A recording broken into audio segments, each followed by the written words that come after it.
দিব বাংলাদেশের মানুষের, ভোট পাবে ভারতের মানুষ, তারা এসে আমাদের শাসন করবে।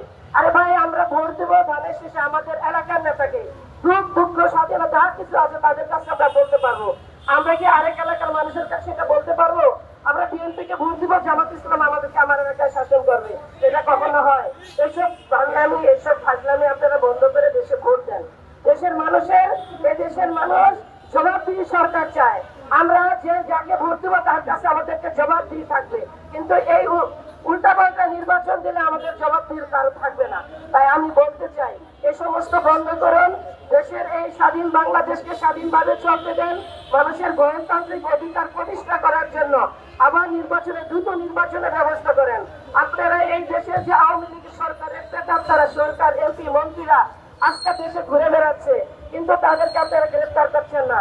আজকে বিমানবন্দর দিয়ে মানুষ, সব আওয়ামী লীগের নেতা মন্ত্রীরা দেশে বিদেশে সফর করতে যাচ্ছে, দেশ থেকে পলায়ন করছে, আপনারা গ্রেফতার করছেন না।